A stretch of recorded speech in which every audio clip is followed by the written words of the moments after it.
Hello once again, family. Thank you for joining me back here in the kitchen today. I appreciate all the positive response that I got from Pretty Place Chapel. If you have not seen that video, look in my channel, search under videos. When I learn to put up a link like people do and say it's up here or there, whatever they do, then that's what I'll do. But for now, you'll just have to do some legwork and find it. But today, I am working on a ginger recipe, and I got to thinking about what did people do years ago before soda. Some of the first sodas was made using natural materials, of course, right? They didn't have Walmart and CVS and Walgreens and even the old Eckerd drugs, and I know that I'm showing my age if you're around the Virginia area. But so some of the earlier sodas were made from roots, and this is where we come from: root beer and also ginger ale. Ginger ale and root beer was actually two separate words. Root beer still is today, but they both sort of mean the same thing. A root beer and ginger ale. And an A-L-E, ale, means a beer of some sort. So anyway, so what we're going to do today is recreate some of those recipes that actually originated from the 1800s. We're going to be using ginger in both recipes, but I'll show you the basis of that today. Stay tuned. Before I forget, this is not a beer, it's not an ale. This is a lacto fermentation, the same thing that you would do with sauerkraut. So it's going to have those good bacteria that's good for your gut. And most of us know already, most diseases start within the gut or the digestive system. So this is going to be super good to boost your immunity, and I'll try to list some specs on it later in the video about the other benefits to ginger ale, and the recipe that I'll be showing you. But first we have to make a ginger bug. B-U-G, ginger bug. That's what it's known as. So let me show you what we'll need. What we're going to need is about 2 or 2.5 cups of water. And I'm using a coffee filter, and I will get a rubber band later. And we're going to use a pre-measured amount of sugar. I'll be using about 4 tablespoons of sugar with this. And of course our ginger, I'm using a slicer, and then to finally dice it up, I'll have a knife. And I am repurposing a pickle jar for this recipe.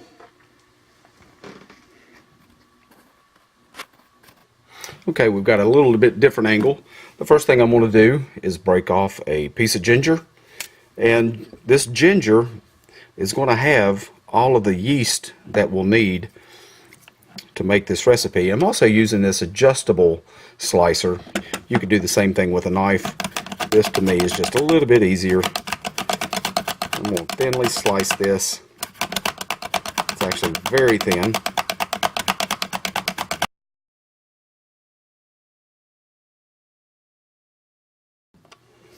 And I'm going to tag Mike Reed Outdoors, because he knows where some wild ginger is. And I'd like to see if this recipe could be done with wild ginger.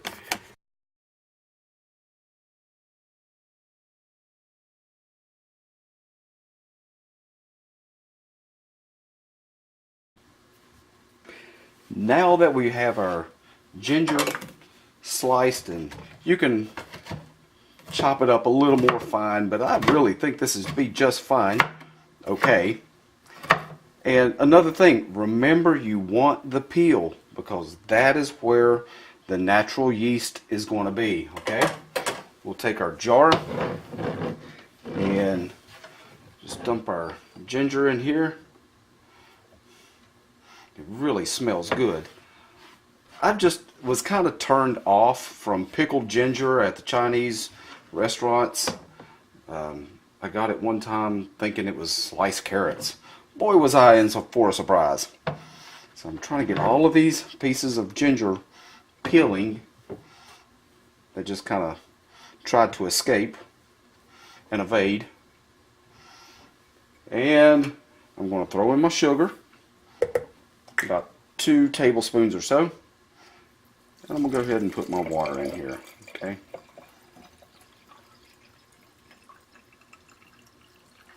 And I think that'll be, shoot, that much, who cares? After we get that poured in there, I'm going to put the lid on just now and give it a good shake. Once we do that, take my lid off. So then we're going to take our coffee filter, put it on top. Went behind you and grab the rubber band. This is just going to keep bugs away. Okay.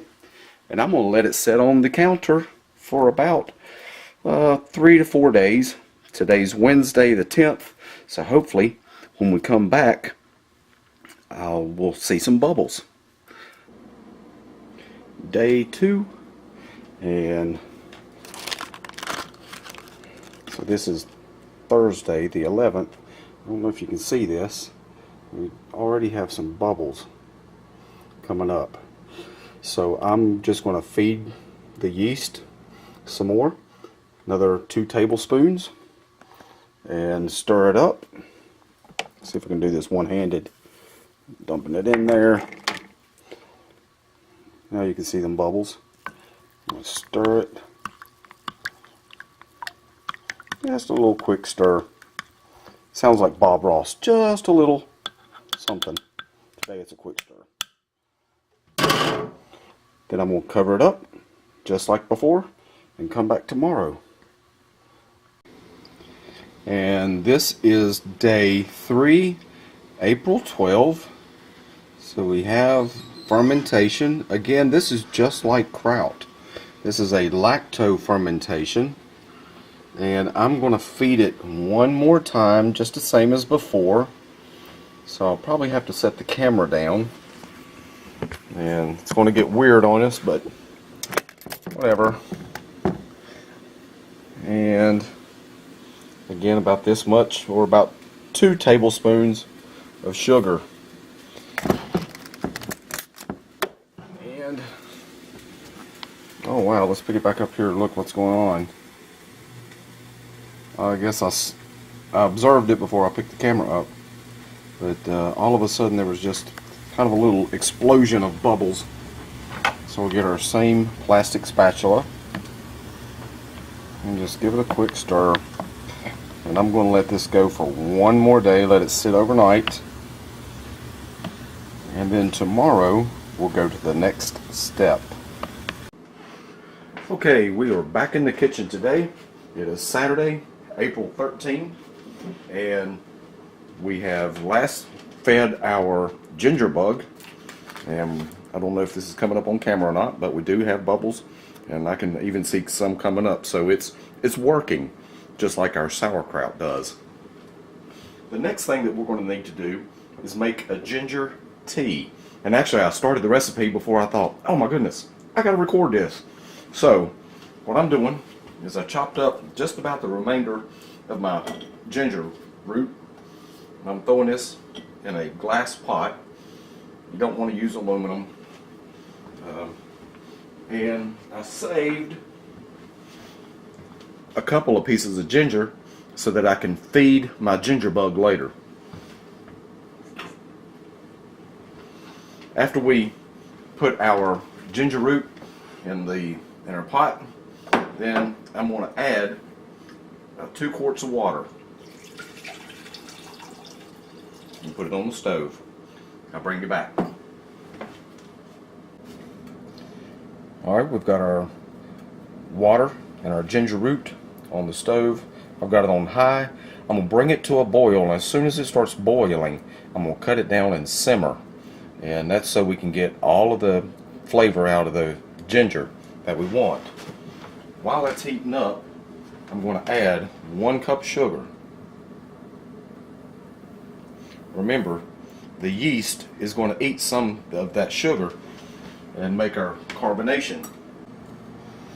Okay, I've been letting this simmer. Actually, I was playing on the computer for about 25 minutes, and you noticed I changed the eye around. That's about the level that I want for a simmer, just to extract all of the taste that I can. And also, I wanted to make sure that I put in here, so I'm going to put it in here now. Anytime that you're using this recipe or any other fermented recipe, whether it be sauerkraut, kombucha, this ginger ale, any fermented recipe, do not use chlorinated water. Chlorine, as you know, is just like bleach. Chlorine bleach will kill all of the good bacteria. Then that's what we want. Now this recipe also calls for the juice of 2 lemons, which I'm going to cheat just to get my great value lemon juice. Oh, sorry about that. I'm just going to add me like a little lemony. So there's my juice of 2 lemons. They say about 2 tablespoons.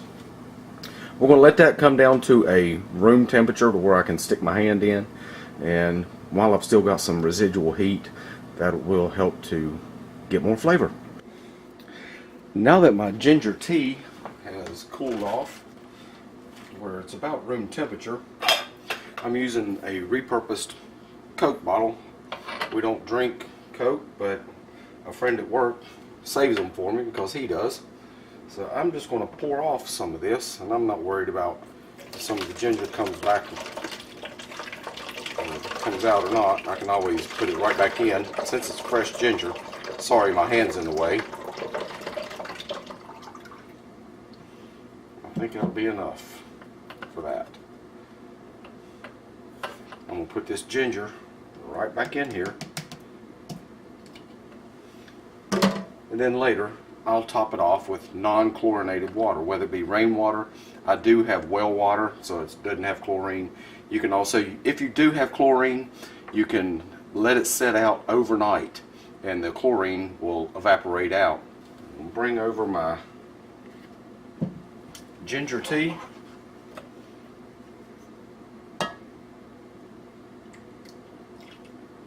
And fill this up.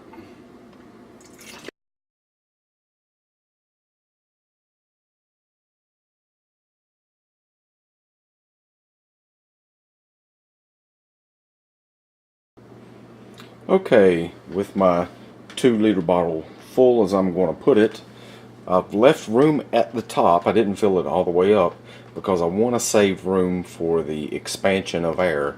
And actually, I've kind of crunched the sides in a little bit, and that's going to let me know that when it's full, when I've got the carbonation level that I want. And I'm just going to let this set out on the shelf as is, kind of out of the way of the sunlight. I'm going to move it, and probably going to have to wait maybe 5-6 days to get the carbonation that I want. And when it's finished, I will bring you back. 20 days later, we have finally arrived. See the top of the my ginger ale. I got that fizz and foam and stuff. Already got me a glass of ice ready. We're going to open it and see what it does. I've already opened it a couple of times, let some of the air out. This bottle is hard to squeeze, so this might take a while. Let's see if I can bring you in and get real close here.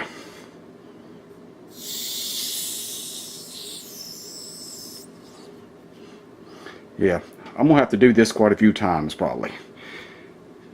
Okay, here we go.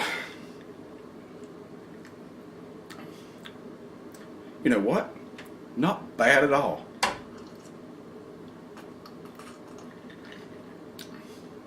When I say not bad, it's actually good. Wow. This is how you make good, healthy soda pop. You can make it for the kids. Actually, this will work if you got an upset stomach. Take you some of your homemade pop. I'm from the South. That's what we say. That's what I say anyway. But hey, I appreciate you joining me for yet another video. And like I've said in the past, if you haven't already joined our YouTube society, family, whatever you want to call us, clan, group, then I encourage you to do that now, and hit the subscribe button. We'll be looking at more recipes in the future and get out and do it in the woods, looking at different plants. I got a couple in mind that maybe you haven't seen before, didn't know the uses. So like always, stay tuned. I'll see ya.